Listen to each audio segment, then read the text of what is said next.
Well, it may be winter vacation. We'll get to that in just a moment, but let's go to the mayor who's talking about her appointment to the fire chief that happened this morning and the backlash from the firefighters union. Let's listen in. Today clearly shows, unfortunately, he does not understand city code and he does not understand city ordinance, and I suggest he educates himself because the statements he made today were just plain false. What's your response to Steve Leclerc's comments about the rule of fours, that he's a little skeptical that you follow the rule of fours that's been around since the beginning of the 2000s. I guess what's your response to his claim? Well, like I said, we followed city code. I will give you a copy of that today. I have the ability to choose the fire chief according to city code from the top 4 finalists, and I chose from the top 4 finalists. So we went through the testing process. There were 2 from the outside and 2 from the inside. Immediately after the testing process was over, 1 from the outside, the one from Spokane, withdrew. So then we were able to move number 5 up in the top 4 according to city code. We also have the ability to reject any candidate that we want due to a job-related issue. After the entire process was completed, and my interviewing team, which was my executive team, and Tim Young, who's sitting to my left, was there for all of the interviews as labor relations director, and he was there to make sure the integrity of the process was maintained. My executive team and I asked all candidates the same questions. In fact, we each asked the same question throughout the process. And we all decided with the external candidate, Chris Riley from Colorado Springs, there was definitely a job-related issue that we identified. We did a thorough background check on him, and we found some issues that we were very concerned with. We called him and we gave him multiple opportunities to explain these concerns that we had, and he was not willing to discuss them. And so we in turn rejected him and then moved another person up. So we had the top 4 to choose from, and Dan Olson was in the top 4. If you want to, Google Chris Riley and you'll see what we saw. I guess why is it then that you have, and maybe you'll say it's just because of city code, but why is it when you have a top 4 and one person doesn't work out that you can replace and replenish the top 4? I guess the fire union's argument is that the top 4 should be the top 4. If someone doesn't work, it should be a top 3 or a top 2 or whatever. But that's not what's in code. So we follow code. We follow what the law is. And the law's been there, like I said, since the 1980s. So that's what we follow. What do you think the fire union was trying to do today then? I asked them today if they were just felt like they were sore losers, if they had someone that they wanted and they didn't get it, so now they're upset. They said, no, we just wanted the mayor to follow the rules. Well, the mayor did follow the rules, and so the mayor followed the rules to the letter. So what are they doing? I don't know. I'm a little perplexed by them because I did listen to a part of what Steve Leclerc said, and I heard him say that the other internal candidates felt like it was a fair and transparent process up until today. So they were okay with it during the testing process and during the interview process. They weren't chosen, and they were notified this morning that they weren't chosen, and now they're questioning the process. Do you think this is political in any way? Well, it's not political for me. You know, this is something that I take very seriously, as I do all of my directors. When I became mayor, I took a long time to pick all my directors because I wanted the right ones. It took me a year almost to pick a new finance director, and the fire chief is no different than that.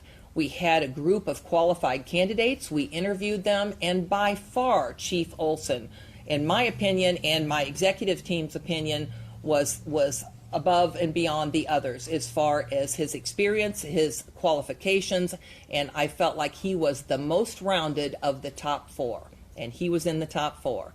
He had operational experience, he had management experience, he had experience being chief, he had experience doing the city budget, and he did a darn good job doing it. And so that's why we chose Chief Olson. If he wasn't in the top 4, we wouldn't have been able to interview him. But like I said, we have the ability, according to code, to reject any candidate. We gave Chris Riley multiple opportunities to talk to us and explain some questions that we had, and he did not do that. And so we rejected him, and we told him that's the reason why. When you reject a candidate, does it give you though an opportunity to cherry pick? Do you think, or how does No, that you work? can't cherry pick. Then you would take the next highest candidate from the list. If there were 20 candidates, you would go down the list in the rank order, how they tested. And let me stress again, which some of you weren't here this morning, but let me stress that these candidates were extremely close from one to another.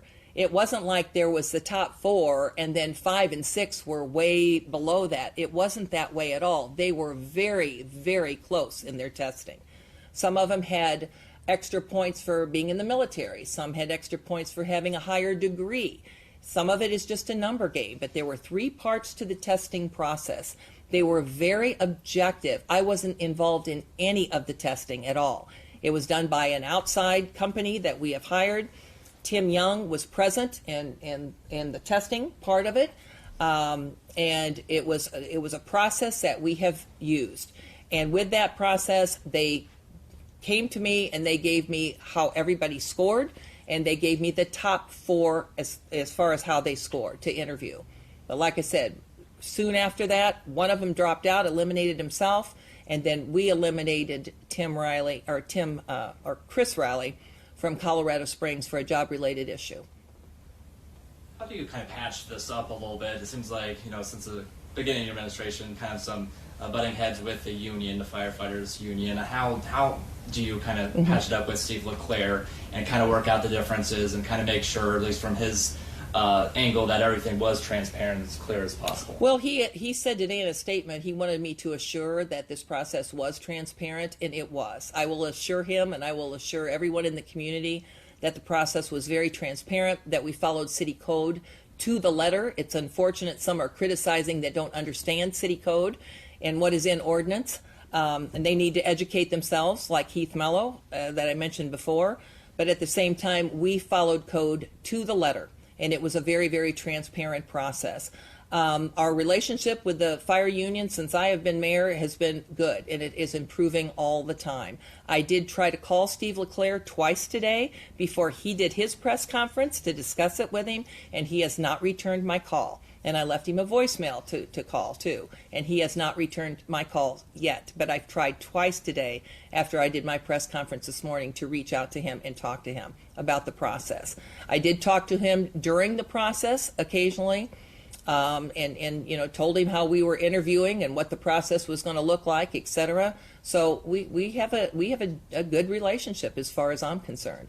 If they have concerns today, I will assure them and assure the citizens of Omaha this process was thorough, it was fair, we followed code to the letter, and it was very transparent. I guess on that note, and this is maybe out of ignorance, so when the 2 people that dropped out and then there were 2 people replaced, were those names also made public as the people dropped out and then the new candidates came in? Yes. Okay. It was in the news. We did a press release, Awesome. and yes, they were. And now the gentleman, the applicant that we had from Spokane, he went through the entire process and even accepted an interview, and then we did a background check and saw in the Spokane newspaper that he made a comment that he wasn't interested in being fire chief in Omaha. So we contacted him and he withdrew his name. So, when we do this, we do background checks and we do look in the local newspapers. And if we have questions, that we will ask them. And that's what we did to Chris Riley. But again, he was not willing to discuss our concerns. And we felt like that was reasons to eliminate him, because I did not want to bring a new fire chief in from out of town that didn't come up through the ranks, that people did not know, did not have experience with in the past, that I felt like right off the bat, I questioned whether I could trust him because he wouldn't answer my questions. Brandon? Well, my final question is, are you at all concerned that perhaps the fire union and your opponent in this upcoming election might be coordinating something politically to make you and this decision look bad? Well, I certainly hope not. Again, Heath Mello, unfortunately, does not understand city code, does not understand city ordinance, and he needs to get himself educated before he starts making statements like he did today. It's unfortunate that somebody would do this.